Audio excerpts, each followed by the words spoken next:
नमस्कार, उत्तराखंड की खास खबर देख रहे हैं आप सब। मैं हूं आपके साथ साहिल केरनी और शुरुआत करेंगे बुलेटिन की बड़ी खबर के साथ। आपको उत्तराखंड ले चलते हैं जहां पर बादल फटने की घटना सामने पेश आई है। उत्तराखंड के धराली गांव में बादल फटा है। लगभग 12 मजदूर उसमें दबे होने की सूचना सामने आई है। बादल फटने की खौफनाक तस्वीरें भी सामने आई हैं। जिलाधिकारी प्रशांत आर्य मौके के लिए रवाना हुए हैं। आपको बता दें कि बड़ी खबर उत्तराखंड से सामने ही, जहां पर धराली में बादल फटा है, जिसकी बाहरी तबाही का मंजर जो वहां पर देखा गया है, जहां पर एसटीएफ और एनडीआरएफ की टीमें जो हैं अपने रेस्क्यू ऑपरेशन के लिए लग चुकी हैं। और बड़ी बात यह है कि लगातार 2 दिन से उत्तराखंड के अंदर बारिशों का सिलसिला जारी है। पूरे देश में बारिशों का सिलसिला जारी है, जहां पर बारिश ने कहर मचा के रखा है। मौसम खराब है और वहीं पे साफ तस्वीरें आप देख सकते हैं स्क्रीन के ऊपर कि किस तरह से बादल फटा है और वहां पर जिस तरह से तबाही हुई है।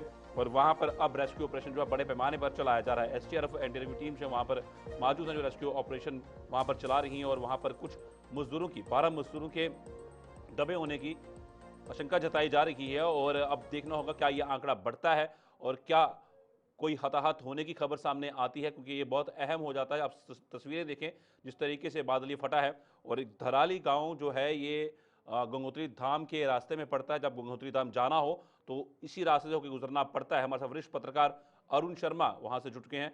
उनसे जानकारी लेंगे। अरुण शर्मा जी, बताइएगा वहां ताजा स्थिति अभी क्या बनी हुई है और ताजा जानकारी वहां से निकल के क्या कुछ सामने आ रही है। देखिए, अभी ये थोड़े समय पहले की घटना है। और जब जैसी वीडियो हम देख रहे हैं, जिस तरह ये गंगा खीर गंगा के ऊपर बादल फटा है और बादल फटने से जिस तरह मलबा तमाम गांव में घुस गया। वो बाजार था, धराली का बाजार था ये, जो हरसिल के पास पड़ता है, जो गंगोत्री से पहले मुख्य पड़ाव है, तो उसके पास ही ये जगह पड़ती है धराली। और उसका मुख्य बाजार था। दूर से लोगों ने देखा जब वो मलबा आ रहा था, तो उन्होंने सीटी बजाकर, फोन कर कर, हल्ला मचाकर लोगों को सावधान करने की कोशिश भी की। लेकिन उस मलबे की जद में जो भी मकान आया, जो भी सामान आया, उसने उसे तबाह कर दिया। और उसके बाद का मंजर यह है कि वो एक प्लेन मैदान जैसा हो गया। जब वो जो पानी निकल गया, तो उसके बाद ये लग रहा है कि वो मैदान हो गया। तो इस घटना को देखते हुए कि हरसिल से जो सेना है, क्योंकि हरसिल में सेना का कैंप रहता है, सेना हरसिल से, उसके बाद भटवाड़ी से एसडीआरएफ, एनडीआरएफ, पुलिस और प्रशासन की तमाम टीमें मौके पर चली गई हैं। अब राहत और बचाव का काम चल रहा है। मुख्यमंत्री, क्योंकि इस टाइम आंध्र प्रदेश के दौरे पे हैं, मुख्यमंत्री ने वहां से भी अधिकारियों से संपर्क किया है और उसके बाद घटना का जायजा लिया है और बृहद पैमाने पर राहत और बचाव कार्य के निर्देश दिए हैं। जी। अरुण शर्मा जी, आप ये समझना चाहेंगे कि ये जो गांव है यहाँ पर कितनी रिहायशी है और कितने मकानों को नुकसान पहुंचा? क्या इसकी जानकारी जो है वो निकल के सामने आई है? कितने लोगों की वहां पर लापता होने की खबर सामने आई है? देखिए, अभी स्थिति, क्योंकि अभी थोड़ी देर पहले की घटना है, इसलिए पूरी स्थिति बाद में ही पता लगेगी, जब लोग अपने मिलने वालों को गिनेंगे कि वो कौन वहां है मौजूद और कौन नहीं है। क्योंकि बहुत बड़े पैमाने पर आया, इससे ये माना जा रहा है कि दर्जनों लोग लापता होंगे या मारे जाएंगे इस घटना में। ये छोटी मोटी घटना नहीं है, बहुत बड़ी घटना है।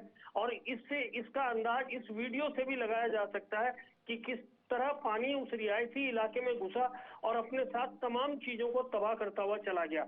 वहां एक केदारनाथ का मंदिर भी है, वो केदारनाथ का मंदिर भी पूरा डूब गया है। जी। अरुण शर्मा जी, साफ तौर पर प्राकृतिक आपदा के ऊपर तो कोई एडवाइजरी काम करती नहीं है। तस्वीरें साफ बयां कर रही है वहाँ की हालत क्या बनी हुई है। पर इनमें ये चीज़ बहुत समझना बहुत ज़रूरी है कि वहाँ पर एसटीएफ और एनडीआरएफ और फौज किस तरीके से वहाँ पे काम कर रही है, रेस्क्यू ऑपरेशन किस तरीके से चलाया जा रहा है और वहाँ पर हताहत होने की क्या संख्या है। ये जानकारी बहुत अहम हो जाती है। मैं आपसे समझना चाहूँगा कि क्या गंगोत्री धाम जो यात्रा है उसको स्थगित किया गया है या अभी सुचारू रूप से चल रही है? नहीं, अभी अभी ऐसी कोई सूचना नहीं आई है प्रशासन की तरफ से। लेकिन चूंकि ये बिल्कुल गंगोत्री के रास्ते से सटा हुआ गांव था और ये यात्रा का एक पड़ाव भी कह सकते हैं कि यहाँ इसलिए, क्योंकि यात्रा चल रहा है तो सीजनल दुकानें बहुत सारी लगती हैं, रेगुलर भी होती हैं, आसपास के गांव का ये केंद्र है। तो वो उस वजह से मुझे लगता है कि ये संख्या बढ़ेगी, जो भी होगी हताहतों की संख्या या बहने वालों की संख्या बढ़ेगी। लेकिन वो चीजें धीरे धीरे सामने आएगी। मैं एक महत्वपूर्ण चीज आपको बता दूं कि आप ये देखिए, एक साइंटिफिक रीजन बादल फटने का ये समझने की कोशिश करिएगा और हमारे दर्शकों को समझाने की कोशिश करिएगा कि जो 2 इंच की पाइपलाइन होती है, जब उस पाइपलाइन में पानी का फोर्स हम देखते हैं कितना तेज होता है, वो दीवार तक को तोड़ने की क्षमता रखता है। तो जब क्लाउड बर्स्ट होता है, बादल फटता है, तो पानी का लेवल एकदम से 24 इंच बढ़ जाता है। तो 24 इंच पानी का फोर्स उसके रास्ते में जो भी आता है उसे तबाह करता चला जाता है। और हमारे सामने बहुत सारी घटनाएं इस तरह की उत्तराखंड में हो चुकी है कि जब कहीं बादल फटा और उसके बाद आसपास के गांवों का पूरा नक्शा बदल गया। तो यही स्थिति भी धराली की भी होने वाली है जी। अच्छा, एक चीज और समझेंगे आपसे, ये जो यात्रा मार्ग है गंगोत्री धाम का, तो उस मार्ग को कहीं अवरुद्ध तो नहीं किया है इस बादल फटने की वाकया ने? अभी ये सूचना भी नहीं आई है, क्योंकि अभी तमाम जो टीमें हैं वो राहत और बचाव पे लगी हैं। तो अभी ये कोई सूचना नहीं आई है, क्योंकि ये थोड़ी देर पहले की घटना है। अब धीरे धीरे हमारे पास सूचना आएंगी तो मुझे लगता है आने वाले टाइम पे हम आपको ज्यादा बेहतर तरीके से बता पाएंगे। जी बिल्कुल। अरुण जी, एक चीज और समझना चाहूंगा आपसे मैं कि ये जो मुख्य पड़ाव है धराली गांव, यहाँ पे बहुत से टूरिस्ट आते भी हैं, ट्रैकिंग के लिए भी जाते हैं, ट्रैकिंग का रुख भी करते हैं, और यहाँ पर सेब के बाग भी हैं। तो उस हवाले से कोई जानकारी निकल के सामने आई है? नहीं, अभी मैं वही कह रहा हूँ कि अभी ये थोड़ी देर पहले की घटना, अभी बहुत सारी चीजें अभी खुलकर सामने नहीं आई है। अभी पहला जो उद्देश्य है प्रशासन का भी, पुलिस का, एनडीआरएफ, एसडीआरएफ का, कि किसी तरह राहत और बचाव के काम तेजी से चलाए जाए और जितने लोगों को बचाया जा सकता है बचाया जा सके। अच्छा, यहाँ पर जब ट्रैकिंग रूट के लिए जब लोग यहाँ पहुँचते हैं, जो पर्यटक यहाँ पे पहुँचते हैं, तो उनकी कोई रजिस्ट्रेशन होती है यहाँ पे? नहीं नहीं, ऐसा तो कुछ नहीं है जी। धन्यवाद जानकारी देने के लिए, हमारे साथ जुड़ने के लिए। साफ तौर पर हमारे साथ अरुण शर्मा, वरिष्ठ पत्रकार, जुड़े थे उत्तराखंड से। उन्होंने पूरी जानकारी साझा की, जिस तरीके से अभी वहां पर राहत और बचाव कार्य चलाया जा रहा है एसडीआरएफ और एनडीआरएफ के द्वारा। वहां पे फौज भी मौजूद है और वहां पे प्रशासनिक अमला भी पहुंच रहा है। और अब देखना होगा कि क्या हालात वहां पर बनते हैं, क्योंकि तस्वीरें आप साफ देख सकते हैं जिस तरीके से वहां पर बादल फटने के बाद तबाही का मंजर साफ नजर आता है। और साफ हमारे साथ वरिष्ठ पत्रकार जब जुड़े हुए थे, उन्होंने साफ कहा कि इसमें कुछ घर जो है वो बिल्कुल मैदान बन गए हैं। अब देखना होगा उनमें लोग रहे थे या नहीं रह रहे थे, वहां पर अगर रह रहे थे कितनी तादाद थी, तो ये अभी जानकारी साफ नहीं हो पाई है। पर एक बड़ी ही प्राकृतिक आपदा जो है ये देखने को मिली है, और अब देखना होगा आगे सब कुछ क्या निकल के सामने आता है।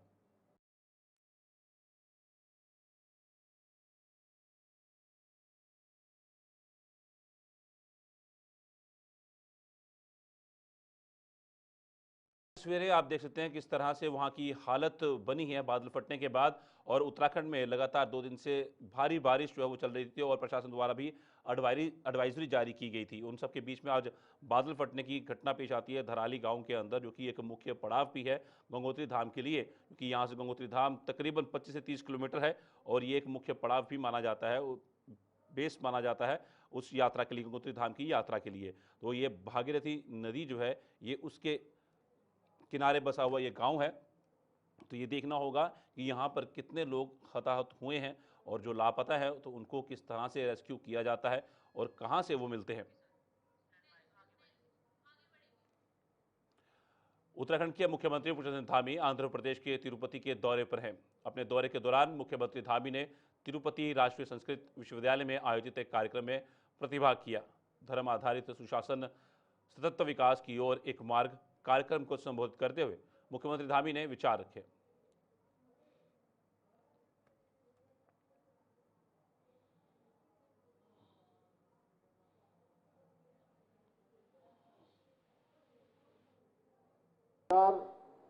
साझा करने का अवसर प्रदान करने के लिए मैं विश्वविद्यालय परिवार का हार्दिक आभार व्यक्त करता हूं।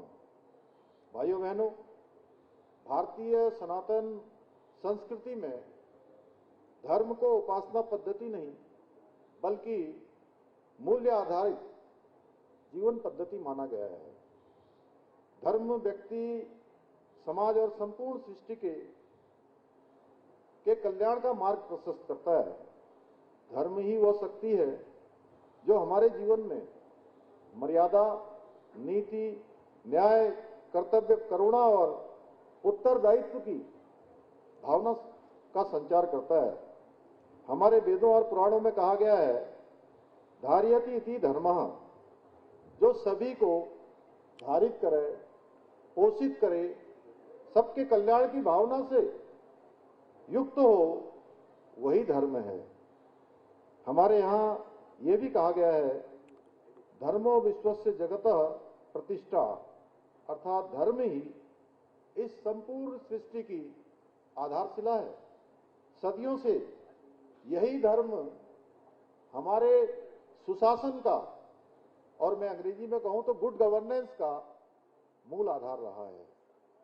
भारतीय ज्ञान परंपरा में नीति शास्त्र, धर्मशास्त्र, न्यायशास्त्र और राजधर्म मिलकर आदर्श शासन व्यवस्था की नींव का निर्माण करते हैं। आज भी प्रभु श्री राम के राम राज्य, धर्मराज युधिष्ठिर के धर्म राज्य को धर्म आधारित शासन व्यवस्था के लिए आदर्श माना गया है। हमारे सभी महान प्रतापी शासकों ने धर्म को ही अपने सभी निर्णयों का आधार माना है। प्राचीन भारत से लेकर मध्यकाल तक अगर मैं बात करूं राजा जनक की, महाराणा प्रताप, छत्रपति शिवाजी महाराज, चोल और चालुक्य सम्राटों से लेकर त्रावणकोर के शासकों तक, सभी ने अपने को भगवान का सेवक मानकर धर्म समस्त मूल्य और मर्यादाओं के अनुसार शासन किया। मालवा की महान शासिका अहिल्याबाई होलकर, जिनका अभी हम सब लोगों ने जन्म शती समारोह मनाया, जब भी किसी मामले में न्याय की बात करती थी तो वो श्रीमद् भागवत गीता को हाथ में लेकर निर्णय सुनाती थी, ताकि उनका हर निर्णय धर्म सम्मत हो और हर निर्णय न्याय सम्मत हो। प्राचीन काल मुख्यमंत्री पुष्कर सिंह धामी ने राज्य के विभिन्न विकासखंडों में महिला स्वयं सहायता समूहों से वर्चुअल संवाद किया। मुख्यमंत्री पुष्कर सिंह धामी ने महिला स्वयं सहायता समूहों से उनके उत्पादों की बिक्री के लिए डिजिटल प्लेटफॉर्म के उपयोग पर भी चर्चा की। उन्होंने जिलाधिकारी को इस संबंध में महिला स्वयं सहायता समूहों से सहयोग व सहायता करने के निर्देश दिए। मुख्यमंत्री ने कहा कि राज्य में महिलाएं ही आर्थिक व सामाजिक क्रांति की सबसे बड़ी संवाहक हैं। मुख्यमंत्री धामी ने महिला स्वयं सहायता समूहों से SHG के और अधिक विस्तार व महिलाओं को स्वरोजगार में प्रोत्साहन के संबंध में सरकार को सुझाव देने हेतु भी आमंत्रित किया। उन्होंने कहा कि मुख्यमंत्री सशक्त बहन उत्सव योजना की शुरुआत 2003 में शुरू की गई थी। उन्होंने कहा कि इस योजना का उद्देश्य राज्य के महिला स्वयं सहायता समूहों द्वारा बनाए गए उत्पादों को अच्छा बाजार उपलब्ध करवाना है। सशक्त बहना उत्सव योजना, ये 2023 में ये योजना प्रारंभ की गई और इस योजना का मुख्य हेतु, मुख्य उद्देश्य ये था कि जो हमारी बहनें राज्य के अंदर अनेक स्वयं सहायता समूह के माध्यम से, अपने उत्पादों के माध्यम से बहुत अच्छे अच्छे उत्पाद बना रहे हैं। जैसे ये मैंने ये पहना हुआ है, ये हमारे यहाँ बद्रीनाथ जी में, अन्य मंदिरों में जो फूल इत्यादि जो चढ़ते हैं उससे निकाला हुआ बना है। और इसकी मांग फूलों से पूरी तरह से ऑर्गेनिक है, कहीं पर कोई केमिकल यूज़ नहीं है और शानदार है, इसकी डिमांड हो रही है। इसी प्रकार से बहुत सारे उत्पाद आज, चाहे वो हाउस ऑफ हिमालय ब्रांड हो, हिलांस हो, या हमारे अन्य उत्पाद, अन्य जो भी नाम हैं, उन नामों की बने हुए उत्पादों की मांग आज पूरे देश और दुनिया में हो रही है। और हमारी जो बहनें हैं उनके अंदर इतना कौशल है, इतना परिश्रम करती हैं और काम में इतनी सफाई है कि मैं सच बताऊं तो बहुत बार मैंने कहा है कि हमारी बहनें इस कार्य में, उत्पाद बनाने में, उत्पादन में, निर्माण कार्यों में मल्टीनेशनल कंपनियों से भी अच्छा काम कर रही हैं। उनको एक अच्छा बाजार मिले, अच्छी विपणन की व्यवस्था उनकी हो, उनका बनाया हुआ जो सामान है वो आसानी से मार्केट में लोगों के लिए उपलब्ध हो, उसके लिए स्थान मिले। उसी के लिए हमने मुख्यमंत्री सशक्त उत्सव बहना योजना प्रारंभ की है और अभी तक 7 करोड़ का लगभग विपणन हमारी बहनों का इसके माध्यम से हो चुका है।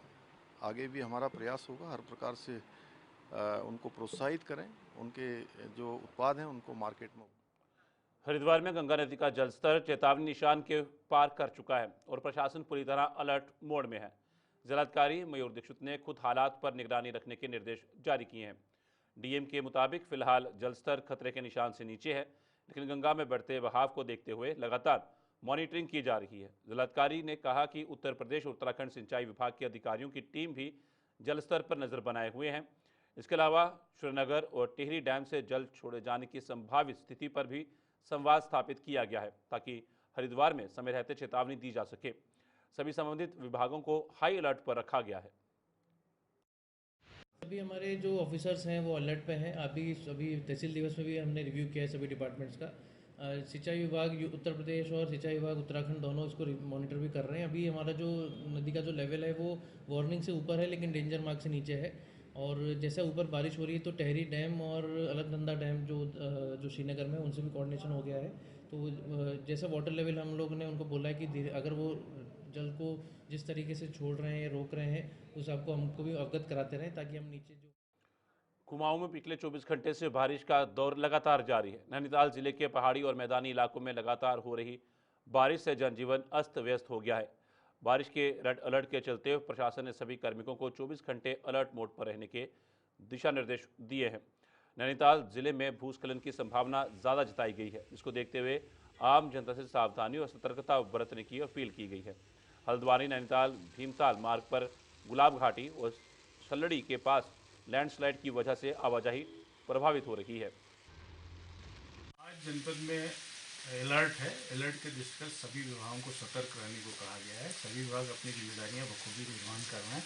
जो भी मार्ग बंद हो रहे हैं उनको खोला जा रहा है। लगातार हमारी जो है टीम सक्रिय है। हमारे आपदा नियंत्रण कक्ष, तहसील के कंट्रोल रूम भी सक्रिय है। मैं अवगत कराना चाहूँगा कि कल की तीव्र बारिश से रतनपुर बैल पड़ाव में एक पोल्ट्री फार्म में पानी घुसा था। उनको आर्थिक सहायता 10,000 रुपये की दे दी गई है। रतनपुर में 2 परिवारों के घरों में पानी घुसने से उनके वस्त्र और अनाज खराब हुए थे, उनको भी 5-5 हज़ार रुपये की सहायता दी गई है। इसी प्रकार की सहायता भीमपुरी में प्रभावित एक परिवार को 5,000 रुपये की सहायता दी गई है।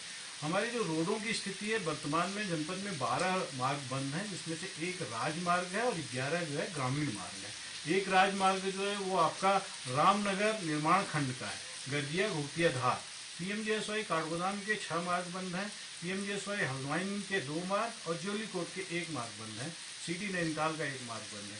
तो और मैं बताना चाहूँगा, विद्युत विभाग की भी जो है थोड़ी सी हमारी लाइनें प्रभावित हुई हैं। नैनीताल में बिरला का क्षेत्र, हल्द्वानी में कटबेरिया का क्षेत्र, धारी में अमजड़, मिडार और पोखरी का क्षेत्र, जहाँ की विद्युत व्यवस्था थोड़ी प्रभावित है। इस सारी व्यवस्थाओं को सुदृढ़ करने का प्रयास निरंतर किया जा रहा है। मार्ग जो हम 12 बताए हैं वो कभी खुल रहे हैं, कभी बंद हो जा रहे हैं, तो ये संख्या लगातार परिवर्तित हो रही है। हमारा गुलाब घाटी वाला क्षेत्र, वहाँ बार बार मलबा आ रहा है। कल रात 12 बजे तक जो है वहाँ मलबा साफ करने की कार्रवाई की गई। वर्तमान में जिस समय मैं बोल रहा हूँ, इस समय भी मलबा आ गया है। वहाँ जेसीबी लगी हुई है, उसको हम साफ कर रहे हैं। शेर नाला, रक्सिया, देवखरी, ऐसे जो नाले हैं जिसमें बहुत ज़्यादा पानी आ रहा है, मेरा आग्रह है सभी लोगों से, कदापि जो है इस नाले को पार करने का प्रयास न करें। जिसमें पानी आ रहा हो उसमें इंतजार कर लें। यदि आप पार करते हैं तो हमें जो है आपके विरुद्ध कार्रवाई भी करनी पड़ेगी। अपने जान को जोखिम में न डालें। साथ ही मैं ये कहना चाहूँगा कि कोई भी परिवार अगर प्रभावित हो रहा है तो हमारे कंट्रोल रूम का, हमारे तहसील।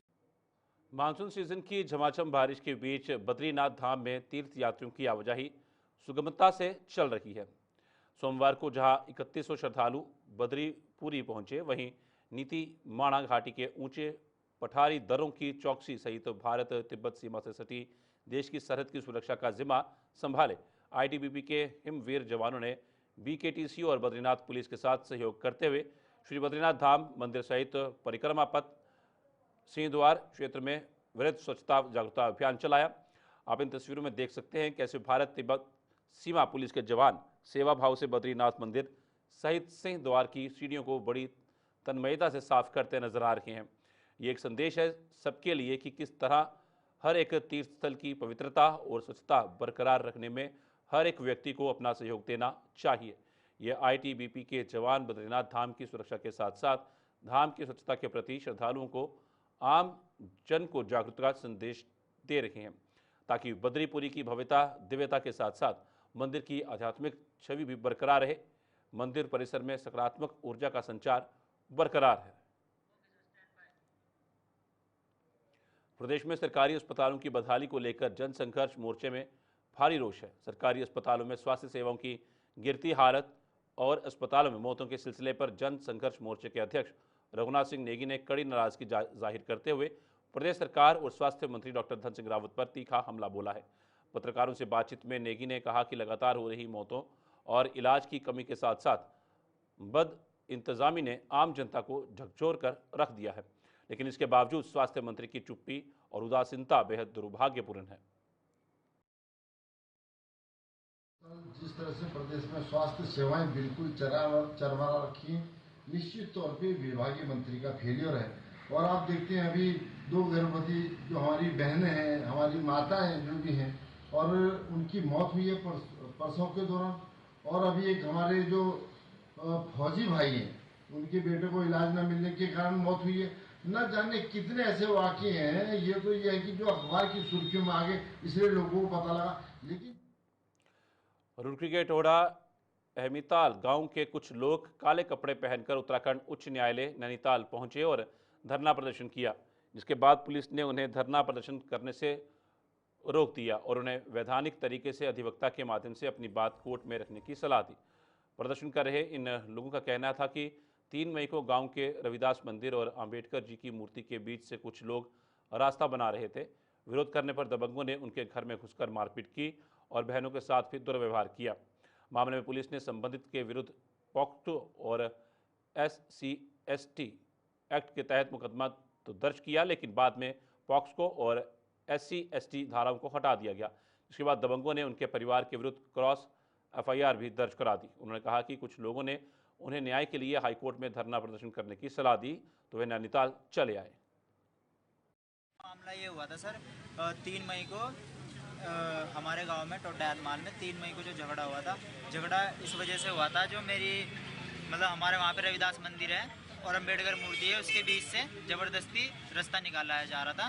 जो प्रधान है हमारे गांव का, उसके परिवार के लोग, और उसमें कोई इन्वॉल्व नहीं है। मुख्यमंत्री उत्तराखंड के ड्रग्स फ्री देवभूमि उत्तराखंड 2025 के विजन को सार्थक सिद्ध करने के दृष्टिगत वरिष्ठ पुलिस अधीक्षक देहरादून द्वारा सभी अधीनस्थों को अपने अपने क्षेत्र अंतर्गत प्रभावी चेकिंग अभियान चलाते हुए मादक पदार्थों की तस्करी बिक्री में लिप्त अभियुक्तों को चिन्हित कर उनके विरुद्ध वैधानिक कार्रवाई किए जाने के लिए निर्देशित किया गया है। निर्देशन के अनुपालन में पुलिस टीम द्वारा डोईवाला क्षेत्र अंतर्गत चेकिंग के दौरान मुखबिर की सूचना पर भानियावाला फ्लाईओवर के करीब एक अभियुक्त को गिरफ्तार कर उसके कब्जे से 650 ग्राम चरस बरामद की गई।